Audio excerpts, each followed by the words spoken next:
1 Reis, capítulo 18, versículo 30, diz assim: Então Elias disse a todo o povo: Chegai-vos a mim.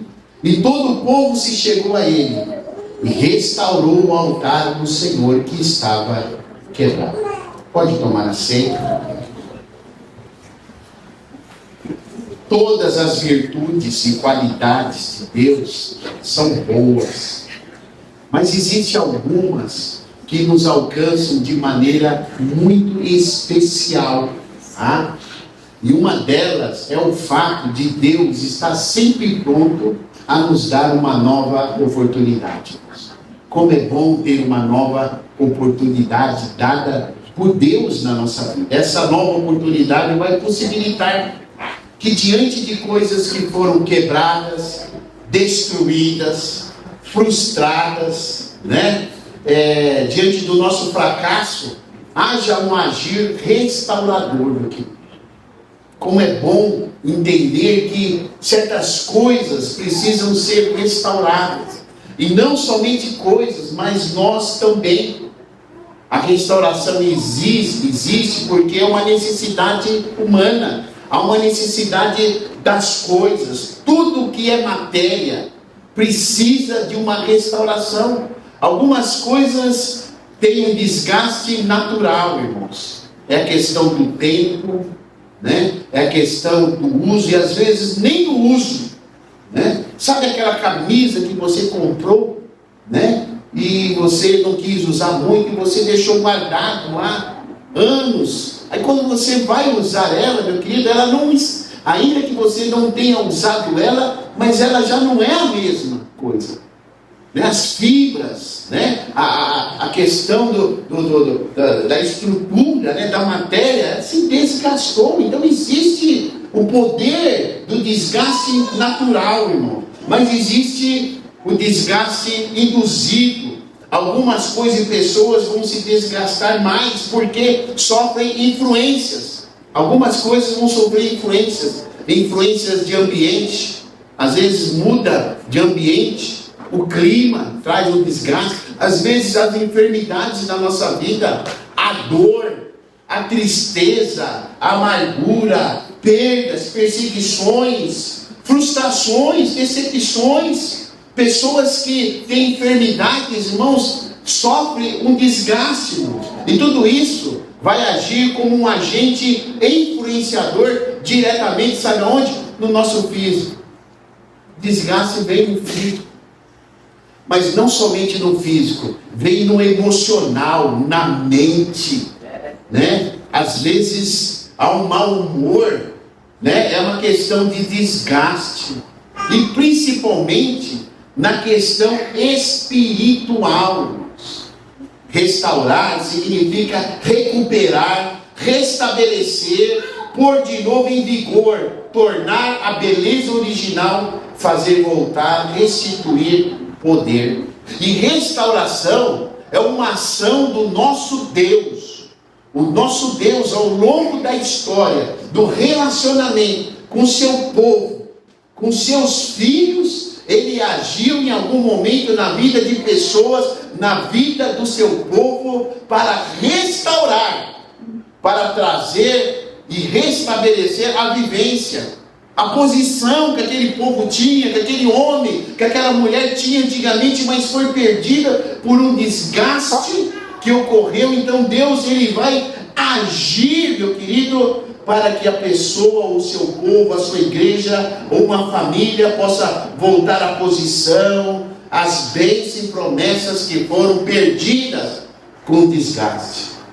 O versículo em questão, aqui que trata de restauração, faz parte de um texto que trata dessa informação e vai trazer informações riquíssimas para mim, para você, para entender que existe um momento que essa ação do Deus restaurador nos olha de uma maneira especial, querendo espaço, querendo oportunidade para poder agir.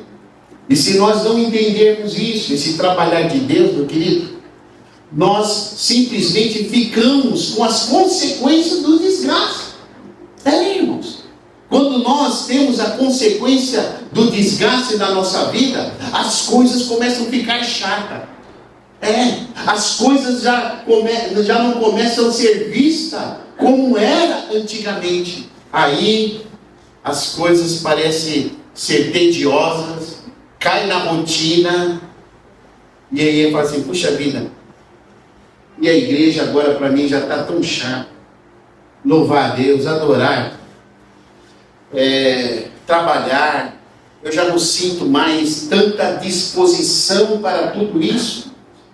Ser cristão já não é mais aquilo que eu sentia prazer, sentia satisfação. É uma coisa chata. Mas aí a gente não entende que existiu e que por trás existe um desgaste. E essa situação, meu querido, se torna incoerente.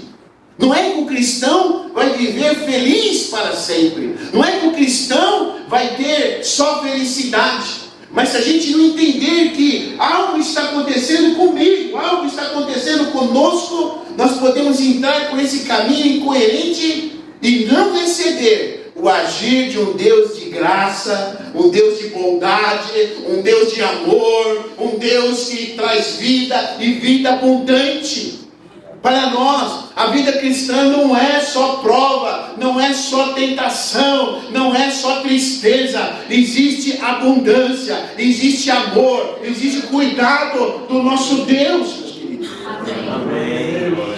Existe uma causa aqui, um motivo de uma restauração.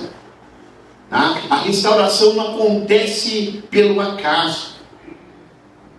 Deus não restaura coisas que já estão restauradas, mas coisas que estão quebradas, coisas que precisam do agir de Deus.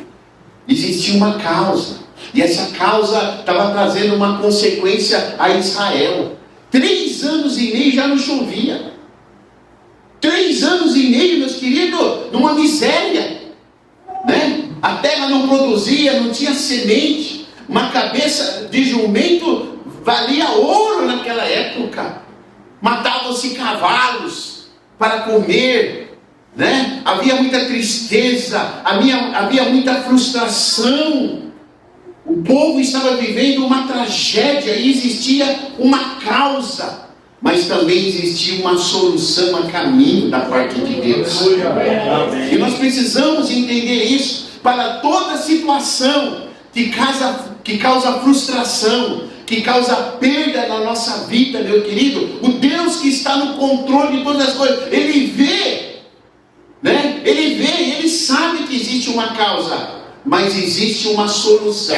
Deus gosta de dar solução às situações, às coisas. Deus gosta de trazer soluções às nossas vidas. E é preciso, sabe, reconhecer. Diga comigo, reconhecer. Aceitar e permitir que a solução da parte de Deus venha sobre a minha vida quando eu preciso de uma restauração. Eu preciso entender isso. É uma oportunidade da parte de Deus em meio a uma situação. E aqui existia uma causa, existia uma solução. A solução era que o povo se aproximasse mais de Deus, né? Através do profeta Elias. O profeta Elias, ele falou: se aproxime diante de mim, vocês estão distantes.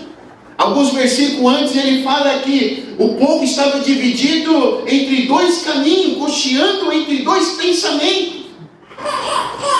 E ele falou: chegue-se a mim. E o povo se achegou. E depois o que ele fez? Restaurou o quê? O altar. Porque o altar restaurado fazia parte da solução da parte de Deus. O povo precisava se achegar. Era um passo. Mas o que precisava ser restaurado era o altar. Porque o altar não era só a questão, meu querido, do sacrifício. Mas quando o povo oferecia sacrifício da parte de Deus, promovia o favorecimento de Deus para o seu povo. O sacrifício era a interação, era a comunhão que o povo tinha com Deus, e Deus abençoava o povo por meio dos sacrifícios. Os sacrifícios tinham seus propósitos, senão, para que fazer sacrifício? Existia o sacrifício e Deus recebia o sacrifício, e dependendo do sacrifício, Deus abençoava ou não o seu povo, meu querido. E o altar precisava estar o quê? Restaurado. Porque o sacrifício não poderia ser feito num altar de qualquer maneira. Não poderia. E o altar estava quebrado. Então não adiantava fazer o sacrifício num altar quebrado. O altar precisava estar restaurado. Por isso Elias, ele vai restaurar o altar para que haja um sacrifício perfeito novamente e Deus pudesse responder. A Bíblia, ela traz essa figura de um altar, mas na nova dispensação, quem é o altar de Deus? Nós somos o altar de Deus, meu querido. Nessa dispensação, nós somos o altar de Deus. O apóstolo Paulo, Romanos capítulo 12, versículo 1, ele fala: rogo-vos, pois irmãos, pela compaixão de Deus, que apresentei os vossos corpos em sacrifícios santo, vivo e agradável a Deus, que é o vosso culto racional. Então, há momento, meus queridos, que Deus quer falar e quer agir, é aqui dentro. É dentro da sua alma, é dentro da sua mente, é dentro do Espírito que Deus quer agir e quer se revelar, quer se manifestar, trazendo alegria, trazendo paz, trazendo paciência, trazendo, meu querido, vida para viver. E quando Deus olha e vê que dentro do Davi as coisas não estão bem, o Davi não está bem, o Davi não está bem, ou alguém não está bem, quando Deus olha, Deus ele busca trazer uma restauração, aleluia, para que o Davi possa dar sacrifício santo, agradável a Deus, e o favorecimento de Deus possa vir sobre a vida do Davi, possa vir sobre a sua vida. Nós damos e elevamos sacrifícios ao Senhor por aquilo que está dentro de nós. Hoje nós somos esse altar que precisa oferecer sacrifícios agradáveis para receber também favorecimentos da parte de Deus. E restaurar tem a ver com remover, retirar aquilo que está danificado, irmãos, porque algumas coisas vão desfigurar o verdadeiro propósito do altar. Algumas coisas estavam ali desfigurando o propósito do altar, que era para colocar sacrifícios ao Senhor. E algumas coisas acabam desfigurando, meus queridos, nós, como verdadeiros filhos de Deus, que adora a Deus em espírito e verdade, em toda e qualquer circunstância da nossa vida. O altar que estava quebrado teria que passar por transformações. Para ser restaurado, precisa passar por transformações.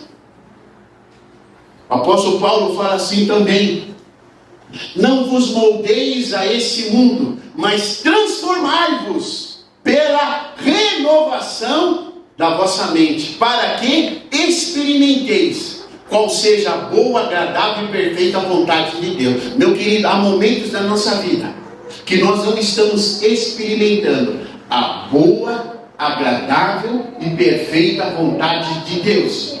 Mas o Deus que nos dá a oportunidade, Ele quer trazer restauração, transformação. Existem alguns momentos que nós vamos só desfrutar da boa, agradável e perfeita vontade de Deus se houver uma restauração no altar. Está entendendo, meu querido, minha querida? Nós precisamos e reconhecer o momento e o estado que você está vivendo, meu querido, é muito importante para isso. Porque há momentos que nós estamos quebrados mesmo, né? Estamos como cacos, reconhecer isso. Quando eu reconheço essa situação e o momento que eu estou vivendo, sabe o que acontece? Não apenas eu aprendo a lidar com esse momento, mas eu também aprendo a vencer esse momento. Porque se eu não reconhecer esse momento, eu não entendo esse momento. E se eu não entendo esse momento, eu não tenho atitude para vencer esse momento. Algumas pessoas acabam se eternizando em alguns momentos de frustrações, decepções, de perdas, de mau humor, e não entende que precisa enfrentar. Quando eu enfrento um problema, eu vou me tornar maior que a situação que eu decidi encarar. Essa é a grande realidade. Quando eu decido encarar, eu me torno maior, principalmente porque eu tenho Deus na minha vida. E se eu não enfrentar essa situação que está aqui dentro de mim, que me causa dor, me causa ferida, me causa tristeza, se eu não enfrentar essa situação, isso acaba se eternizando e acaba me afastando cada dia mais da bondade, da graça, do agir desse Deus para as nossas vidas. Talvez você ou eu não consiga mudar essa situação com uma ação direta, mas olha que interessante, quando mudo minhas atitudes e ações, fazem com que as pessoas e situações tendem a mudar suas reações em resposta à minha mudança. Ou seja, eu não mudo com uma situação direta, eu não tenho poder, mas quando eu mudo as minhas atitudes e as minhas ações, ou seja, as ações das pessoas, as ações das coisas que rodeiam, vão agir em meio às minhas atitudes e mudanças, em meio àquela situação. Quando algo dá errado na nossa vida, irmãos, na verdade parece isso a todos os seres humanos, nós queremos colocar a culpa do que nós estamos vivendo em alguém. Essa é a grande verdade. Alguém precisa ser culpado. Nós precisamos. Isso está principalmente quando nós estamos vivendo numa situação de conflito. Alguém é culpado. Lá em João capítulo 9, Jesus vai ter uma interação com um cego de nascença.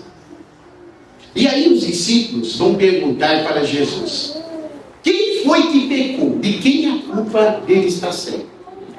É dele? Ou dos seus pais? Quem foi que pecou? Sabe por quê? Porque, meus queridos, para toda situação, nós queremos achar um culpado. Por que a pessoa está vivendo assim? Por que eu estou vivendo assim? Por que as pessoas me tratam dessa maneira? Para tudo. Tudo. Mas nem sempre, meu querido, a causa é a coisa mais importante. O mais importante diante de uma situação é como eu vou reagir àquela situação, é como eu vou alcançar a solução. Não adianta você descobrir a causa e ficar na causa. Você precisa arrumar uma solução. E Jesus, meus queridos, Ele sabe de todas as causas. Jesus, Ele sabe o que está dentro do teu coração. Jesus sabe da sua tristeza. Jesus sabe das suas frustrações. Mas Jesus, Ele não vai ficar, meu querido, atento e simplesmente de braços cruzados a relação a isso. Porque para Jesus, onde existe causa, existe solução. Jesus não respondeu da maneira que os discípulos gostariam. Sabe por que Jesus não respondeu? Porque para Jesus, meu querido, o que importava para aquele homem, e a pergunta que deveria ser em relação àquele homem, porque não era a culpa por que ele estava assim, mas como ele poderia ter uma restauração na sua vida. Senhor, esse homem é cego, que sofrimento esse homem está passando. Existe alguma possibilidade desse homem melhorar de vida? E era isso que talvez Jesus queria que os discípulos perguntassem, mas os discípulos queriam saber de quem é a culpa. E Jesus falou: não, na verdade, a culpa não importa, porque eu quero restaurar, eu quero trazer vida novamente a esse homem que é cego, e Jesus curou esse cego. Aleluia. Porque muitas das vezes, meu querido, nós queremos ficar numa autopiedade. Tá? A autopiedade é um sentimento exagerado de pena pela própria vida, posição ou circunstância. A autopiedade é uma tentação para aqueles que estão passando por algum momento desolador. Homens de Deus, personagens bíblicos, passaram pela autopiedade. O próprio Elias, né? O próprio Elias, esse homem que foi usado para realizar prodígios, milagres, chegou um momento na vida dele que ele entrou em depressão. Se escondeu e ele falou: olha, só eu fiquei em todo Israel. Há momentos, meus queridos, que na nossa vida a gente olha para a gente, está vivendo uma situação triste, desoladora, então parece que é só você que está sofrendo. Não estou amenizando o fato do sofrimento.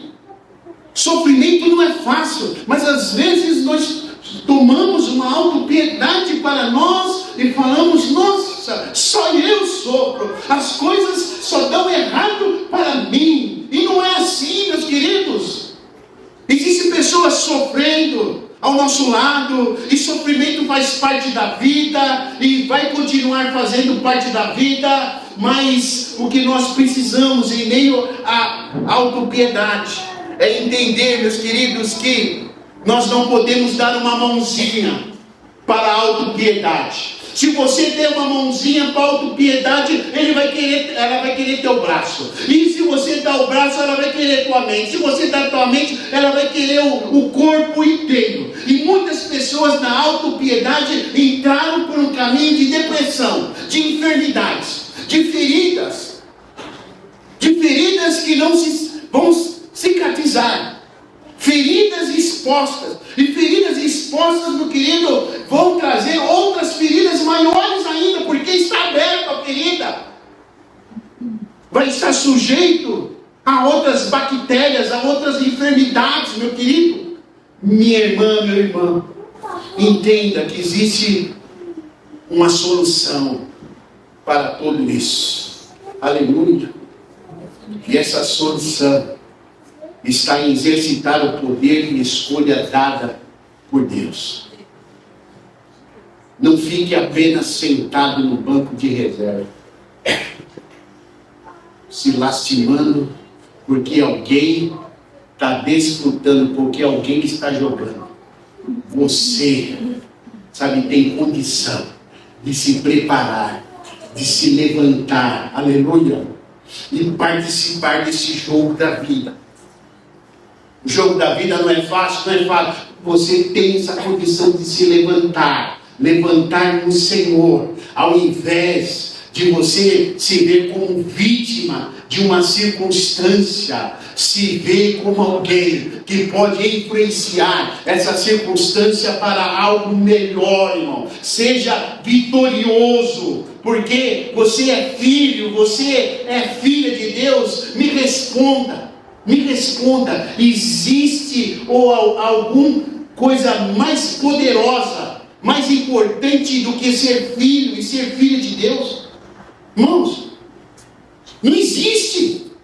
O mundo pode trazer algumas coisas que são ilusões.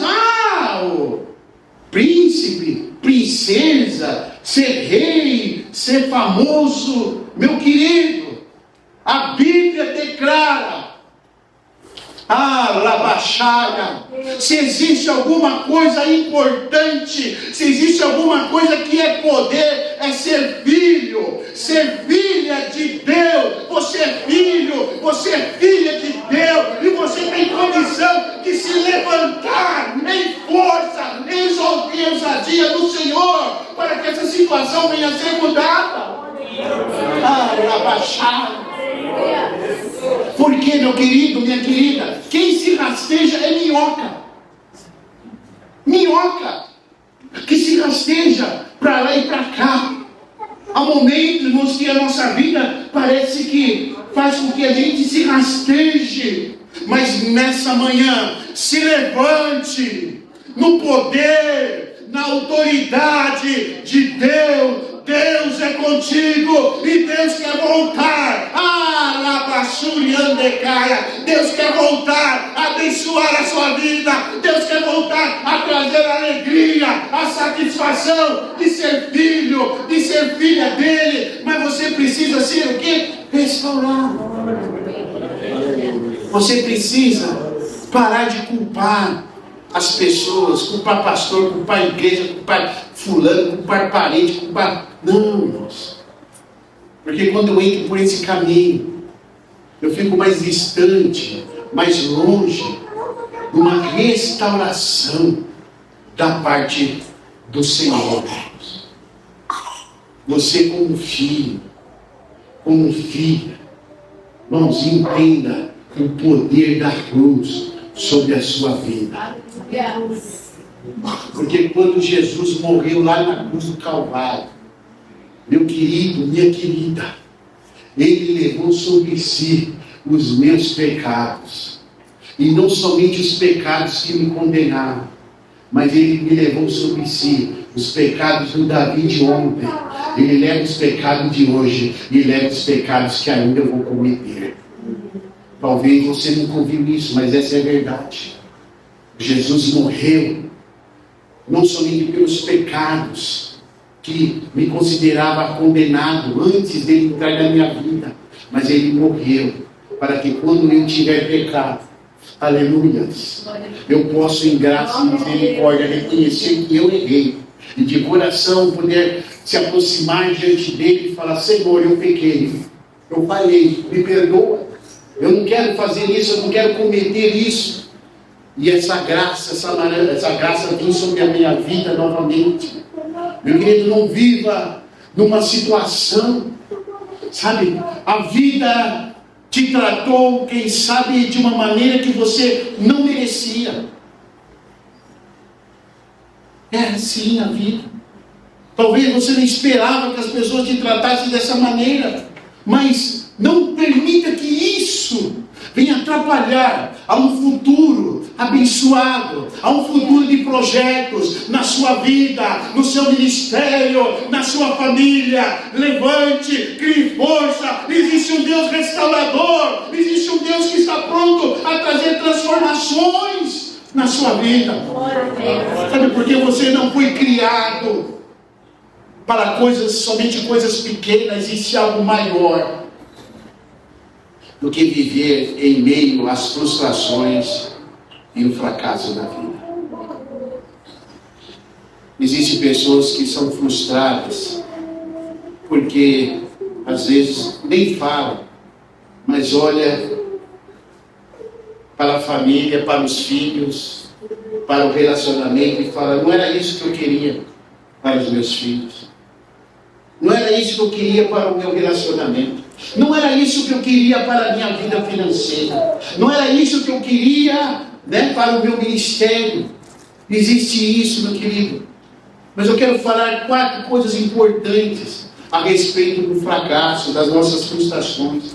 Entenda, todos em algum momento se deparam com fracasso. Não é só você. Pessoas vencedoras que você olha hoje, você vai ver a história dessas pessoas. Essas pessoas também se depararam com algum momento de fracasso na vida. Fracassar não significa que você é um fracassado ou uma fracassada. Fracasso não é desgraça quando você fez o seu melhor. Entenda isso. Existem pessoas que fizeram o melhor, não deu certo.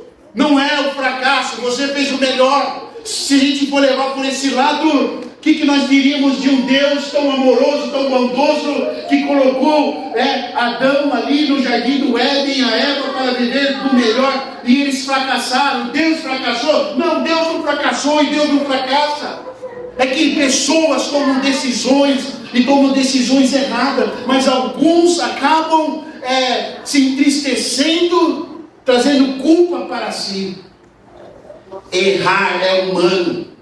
E aprendemos com nossos erros. permanecer no erro. Isso sim é dar vazão para o fracasso. Jamais é um fracasso aquele que tenta algo, mesmo que seja pela 10ª vez. O maior fracasso na nossa vida é quando nós determinamos e falamos: não vou tentar mais. Nunca mais vou ser feliz. Nunca mais vou tentar isso. Isso é um fracasso, meu querido, quando nós determinamos. Mas quando nós entendemos que às vezes a porta da oportunidade se abre, e é uma oportunidade de Deus, e nós precisamos abraçar para uma restauração. Liquide os temores antes que ele liquide você. Liquide os seus medos antes que ele liquide você. Aprenda com os erros e não cometa mais, mas siga em frente, levante a cabeça para uma nova determinação em Deus. Deus tem algo novo. Se existe alguém que gosta de realizar coisas novas, é Jesus. Ele fala: eis que eu faço todas as coisas novas. Jesus tem poder para fazer coisas novas e trazer novamente alegria ao seu ser. Mas cuidado com o entendimento que você tem sobre restauração, porque o passado ainda pode continuar. É culpa que a gente traz, é culpa de não ter dado certo em alguma situação, é culpa de tantas coisas na nossa vida. Mas cuidado, restauração não pode ser superficial. Porque restauração superficial é restauração paliativa. O que é uma restauração paliativa? É quando você não vai realmente na raiz do problema. Uma casa que tem umidade, né? Que tem umidade, a parede começa a ficar úmida, e aí o reboque, né? A pintura estufa, né? Alguém tem isso em casa? Aí fala com o marido, né? Precisa dar jeito nessa umidade, nessa parede. Aí o marido vai lá, raspa, pega a espátula, raspa, tira a casca, passa uma nova massa corrida, passa, ainda que seja acrílica, para durar um pouquinho mais, passa lá, pintou, ficou bonito, mas o problema está lá, é umidade. Vai passar 2, 3 meses, 5 meses, o que vai acontecer? Vai começar a estufar novamente. Quantas vezes, Juliano, nós queremos o agir de Deus, mas o agir de Deus de uma maneira paliativa na nossa vida. Senhor, tira só o reboque, tira só a casquinha da tinta, dá um fast, né? Igual tem uns carros aí, né? Deixa o mesmo motor, deixa a mesma mecânica, só uma coisinha por fora. Não, meus queridos, essa restauração paliativa, Jesus falou sobre os perigos dessa restauração paliativa. Jesus falou: ninguém deita remendo de pano novo em roupa velha, porque semelhante remendo rompe a roupa nova. Ou seja, não adianta, meu querido, você pegar uma roupa nova aí, uma roupa velha e rasgou, você pega e põe um remendo novo. Todo mundo vai ver que não foi algo bom. Jesus, ele fala também: ninguém se deita vinho novo em odres velhos. Aliás, rompe-se os odres e torna-se o vinho e os odres. Perde-se tudo. Perde-se tudo. Quando nós aceitamos e queremos uma restauração paliativa, sabe o que vai acontecer com o tempo? Vai perder tudo. A tristeza, a depressão vai vir novamente às nossas vidas. Sabe o que nós precisamos, meus queridos? Entender o poder da substituição. O que é o poder da substituição? É quando eu entendo que coisas negativas, conselhos negativos, palavras negativas entram dentro de mim e eu dou vazão a isso. Mas eu quero dizer, existe decisão sua. Para cada uma coisa negativa na palavra de Deus, existem 10 coisas positivas. 10 coisas que possam trazer solução à sua vida. E aí, Elias, ele vai enfrentar essa situação. Ele enfrenta as forças contrárias, para que o altar novamente ele seja, algo que possa trazer resposta de Deus, tenha propósito. Ele vai lutar, contra os profetas de Baal. Ele vai enfrentar aquela situação. Ele vai se aproximar novamente de Deus, vai fazer uma oração a Deus. Deus vai ouvir a oração, porque o altar estava agora reconstruído. Talvez você tenha orado, mas Deus quer responder por um altar restaurado. É no altar restaurado que a presença de Deus se manifeste. Labaxada.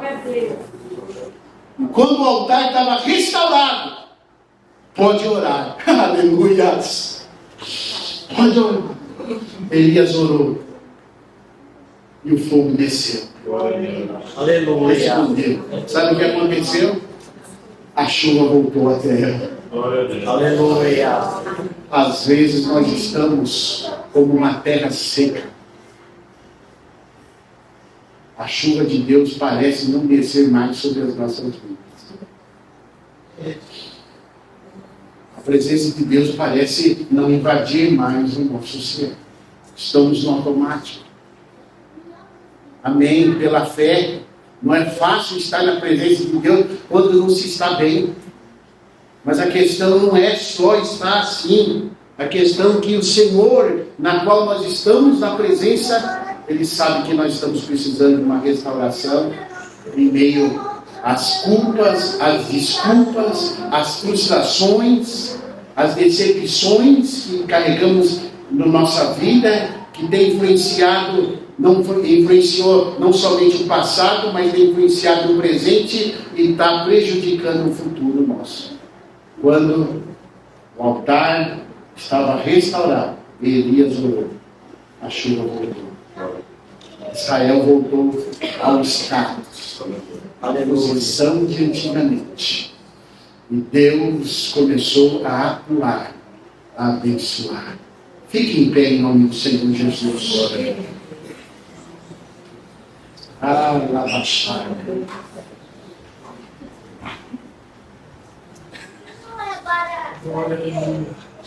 Com muito temor, meus queridos.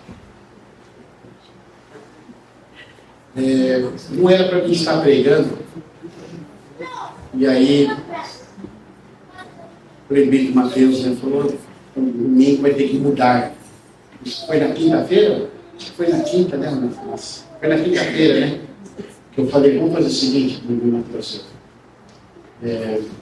Eu vou pregar no domingo. Aí, e assim, eu até comentei com o prefeito Mateus que quando a gente está para pregar, a gente fica em sintonia com Deus. E eu aí comecei a perguntar para Deus, porque assim, às vezes eu gosto mais de pregar quando já tem um tema. De prefeito Ricardo, quando eu vou numa igreja, eu tenho um tema, já dá o tema, eu vou trabalhar em cima desse tema. Mas quando a gente não tem um tema, a gente fica sintonizado com Deus, perguntando para Deus: Deus, o que eu vou ministrar? Senhor, o que o Senhor quer falar? Aí o Espírito Santo tocou no meu coração. Que existe pessoas que precisam de uma restauração. Não há erro, não há pecado algum que ter esse reconhecimento e entender que precisa de uma restauração. Quem vai restaurar você? Não é o pastor Davi. É Deus. É Deus. Deus quer te restaurar. Deus quer, sabe, entrar nessa manhã em feridas antigas. Meu querido, feridas antigas dói, mas são coisas antigas que você vem carregando, esse complexo, sabe, das pessoas não me amam, que as pessoas, e está tudo errado na minha vida, coisas que, se não for curada, vai estar aí na sua vida inteira e você não vai desfrutar. É esse Deus de graça, esse Deus de amor, que se aproxima diante de você, e nessa manhã fala: filho, filha, eu estou contigo. Eu quero te ajudar. Mas você precisa ter posicionamento. Você precisa entender que algumas coisas precisam ser restauradas na sua vida. Porque houve um desgaste. Há problemas que a gente passa, meu querido, não somente perde o cabelo. Tchãozinho. Olha lá o Jacó. Tchau. Não. Há problemas que passam na nossa vida que nos suga tanto, irmãos. Às vezes a gente engorda porque, passamos um problema. Às vezes emagrece. Cada um tem a sua reação, meu querido. Essa é a grande verdade. Cada um tem uma reação. E Deus entende muito bem isso. Deus entende muito bem isso. Mas nós que precisamos reconhecer a hora de buscar essa restauração novamente. Eu quero aqui, humildemente, meu querido. Sabe, eu disse no início desse culto, uma das coisas mais lindas do Senhor é que Ele está pronto a nos dar uma nova oportunidade. Sabe o que acontece quando Deus dá uma nova oportunidade? Meu querido, Ele rasga o nosso passado. Aleluia. Lança no mar do esquecimento. Ele não fica acusando. É uma vida nova. Ele passa a borracha. Ele fala: tudo bem, meu filho, minha filha, vamos escrever agora uma nova história agora. Não se preocupe, porque às vezes nós dimensionamos as coisas que parece que se perdeu uma oportunidade lá atrás. Nunca mais nós vamos ter a oportunidade. As portas se fecharam, meu querido. Se tem alguém que abre porta, e abre porta é Deus. Se tem alguém que traz novas oportunidades na nossa vida, chama-se Jesus. Esqueça do passado. Esqueça de ficar apegado ao passado. Há um presente e futuro para você. Aleluia. Você precisa tomar uma atitude. Glória a Deus. Toma uma atitude. Essa atitude chama-se buscar uma restauração da parte de Deus. Eu quero aqui, com muito temor, com humildade, porque eu não sou melhor que você, te chamar você aqui à frente. Você que precisa de uma restauração da parte de Deus. Sai do seu lugar, vem aqui.